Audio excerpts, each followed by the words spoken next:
actually come from a very journalistic background. So I started my journey at DNA. I was part of the launch team at that point. I think it was 16 years now.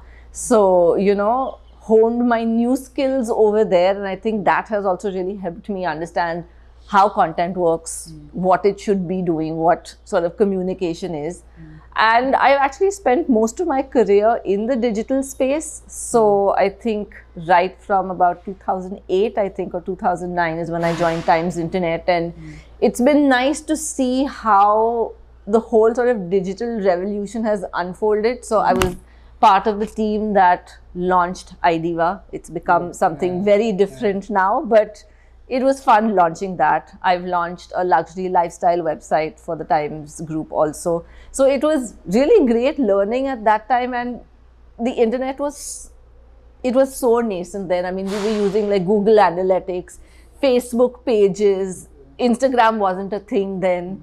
And from then till now, it's just the change has been very, very fantastic. So in terms of when it came to branded content, we were doing that all the way then also. Of course, it's become a lot more sophisticated now. As you grow, brands are also looking for what's new, what's next, They are looking for a little bit more subtle communication. So that's something that I have learned on my journey. So been at Times Internet, where we did a lot of branded content, a lot of editorial content.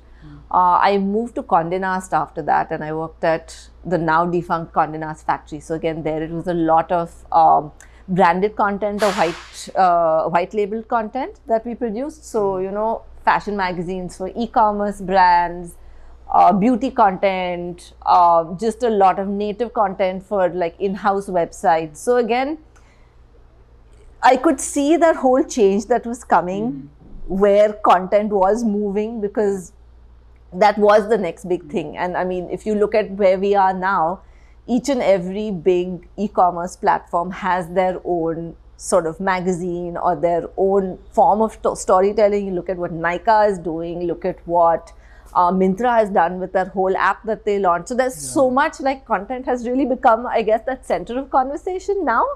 So even when I joined Tata CLiQ about 6 years ago, content wasn't that big a piece. I mean, in the larger industry, it wasn't that big a piece, but Tata CLiQ, they were quite sure that, they did want content to be one of their key marketing pillars, which I think for that time was a little bit exciting to see that, a brand wanted to do real storytelling at that point. So we really, we built a content team from the ground up. We built a whole digital magazine, Q, it's still on the app. We hired a team that was exclusively editorial, because the idea was to tell those genuine stories while creating that retail appetite. I mean, that's what magazines do, right? That's what I've been trained when I was a journalist. That's how I was trained, create that appetite, that curiosity for brands, for retail, basically. So, I mean, content is so subjective, right? I mean, something that I feel is amazing, someone else might look at it from a different angle. So, I mean, I work on the editorial/content team. We have a brand marketing team. So they will look at it from maybe a consumer lens, while we will look at it maybe just from a readership lens. Like, we all put on different hats. So I feel like saying this is good content, so our checklist, to put it very mildly, is we're very rigorous in that it has to be genuine. It has to be, we have to reach out to those interesting people who have those interesting stories. Just doing a reel because, it's a trend right now might not work, A, for us as a brand, B, so I mean, we've done this very, very long ago when I started working at Tata CLiQ. Like, we got on one of those social trends, marketing just sort of using the moment marketing. Yeah. And it didn't work out as we expected. But when we did Time to Heal, that was just something that we did very organically. It was complete, we had complete creative control. And I think we were able to work with certain emotions. So I think that's where really content comes in. If it has that sort of emotional appeal and it's not very sort of, this is my audience, this is what we need. Like, if it's not very cut and dry, it has to have that emotion in it. It has to be very authentic. we put a lot of journalistic rigor into everything that we do, whether it's a video piece, whether it is a story that we're doing. So then we make sure that we go to the authentic source. If we're doing a beauty story, we will go to the top the top makeup artist to figure out what actual trends are. So I think when you are able to do that, offer content that is genuinely useful to a customer, I think that really makes for good content. Just doing a piece, okay, you know, I need to meet this SEO checkbox. I have seen it not work. So again, we work very much like you would work in a magazine. Okay. So we have editor-in-chief. I work as the managing editor of the magazine. So, you know, we have all our processes, flows. We make sure we liaise with our counterparts in the business teams, because at the end of the day, we are an e-commerce platform. All the content that we create has to support business. So that's where, you know, your ROI comes in. If you're told, what is your ROI on this content? You're just like, I'm aiding engagement and discovery and, you know, education.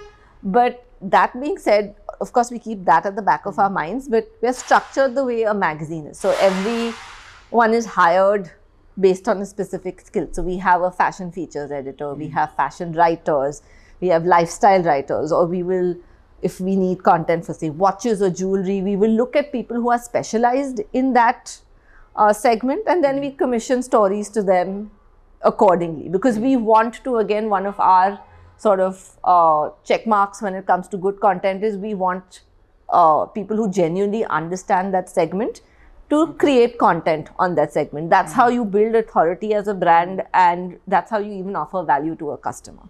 So we work in that fashion. We will look at hiring younger people who are very sort of social savvy, because at the end of the day, a lot of you're reaching your audience on your social handles. So, you know, you create a story, it might be a text-based story, but how do you quickly turn it into a reel? So we need kids with these skills. So of course we'll stalk them on social media sometimes and that sort of thing. But so our key thing is good writer, good storyteller, good with social media, which almost everybody is now. But just, you know, someone, if you enjoy it a little bit more, you can tell. And just basically experts or people who are growing in that field. Content or just basically branding and brand marketing is becoming a little bit more immersive. Now it's not enough just to put out an ad campaign and say buy now. Everybody does want to touch, feel, experience. They want their products to sort of vibe with their own values. So, you know, I will go out. So that, I think storytelling, the whole storytelling will get much more in depth. I think people will find new ways to, you know, even tell those stories.